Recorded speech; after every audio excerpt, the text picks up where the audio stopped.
Hi friends, ನಮಸ್ಕಾರ.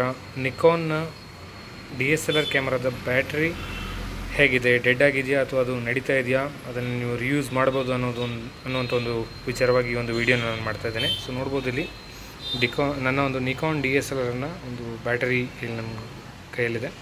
So ಇದು ಅದರ ಚಾರ್ಜರ್. ಸೊ ಮೊದಲನೇದಾಗಿ ಹೇಗೆ ಚೆಕ್ ಮಾಡೋದು ಬ್ಯಾಟ್ರಿ ಡೆಡ್ ಆಗಿದೆಯಾ ಅಥವಾ ಆ್ಯಕ್ಟಿವ್ ಆಗಿದೆಯಾ ಅಂತ ಹೇಳೋದಕ್ಕೆ ಫಸ್ಟು ಈ ಥರ ಹಾಕ್ಕೊಳ್ಳಿ.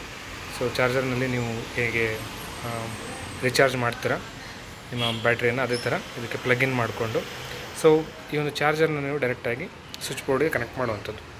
ಸೊ ಇಲ್ಲಿ ಸ್ವಿಚ್ ಬೋರ್ಡ್ ಇದೆ.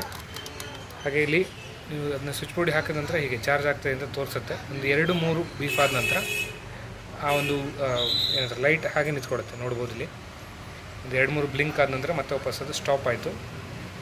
ಸೊ ಮತ್ತೆ ಚಾರ್ಜ್ ಆಗ್ತಾಯಿಲ್ಲ ನೋಡ್ಬೋದು. ಹಾಗೆ ಆನಂತರ ರಿಮೂವ್ ಮಾಡಿ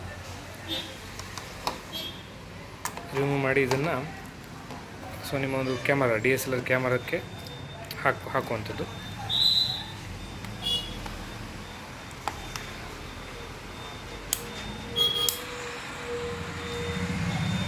ಸೊ ಈ ಥರ ನೀವು ನಿಮ್ಮ ಕ್ಯಾಮರಾದ ಬ್ಯಾಟ್ರಿಯನ್ನು ಇನ್ಸರ್ಟ್ ಮಾಡಿದ ನಂತರ ಒಂದು ಸಲ ಇಲ್ಲಿ ಗ್ರೀನ್ ಲೈಟ್ ಬರುತ್ತೆ.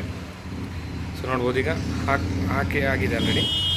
ನೀವು ಆನ್ ಮಾಡಿದಾಗ ಈ ಥರ ಬಂದು ಆಫ್ ಆಗುತ್ತೆ ಮತ್ತೆ. ಸೊ ಅದರ ಅರ್ಥ ಏನಪ್ಪ ಅಂತಂದರೆ ನಿಮ್ಮ ಬ್ಯಾಟ್ರಿ ಕಂಪ್ಲೀಟಾಗಿ ಡೆಡ್ ಆಗಿದೆ ಅಂತ ಹೇಳ್ಬಿಟ್ಟು. ಇದನ್ನು ನೀವು ಆಲ್ಮೋಸ್ಟ್ ಸರ್ವಿಸ್ ಸೆಂಟರ್ ತೊಗೊಂಡೋದ್ರೂ ಕೂಡ ಆಲ್ಮೋಸ್ಟ್ ನಿಮಗೆ ರಿಪೇರ್ ಮಾಡಿಕೊಡೋದು ಕಷ್ಟ. ಸೊ ಹಾಗಾಗಿ ಈ ಒಂದು ಬ್ಯಾಟ್ರಿನ ನೀವು ರೀಪ್ಲೇಸ್ ಮಾಡಬೇಕಾಗತ್ತೆ, ಹೊಸ ಬ್ಯಾಟ್ರಿ ಜೊತೆ ನೀವು ರೀಪ್ಲೇಸ್ ಮಾಡಬೇಕಾಗತ್ತೆ. ಸೊ ಹಾಗಾಗಿ ಈ ಒಂದು ಬ್ಯಾಟ್ರಿ ಈಗ ಸಂಪೂರ್ಣವಾಗಿ ಡೆಡ್ ಆಗಿರುವಂಥದ್ದು. ಸೊ ಈ ರೀತಿಯಾಗಿ ನೀವು ನಿಮ್ಮ ಬ್ಯಾಟ್ರಿಯನ್ನು ಚೆಕ್ ಮಾಡ್ಬೋದು DSLRನಲ್ಲಿ. Thank you.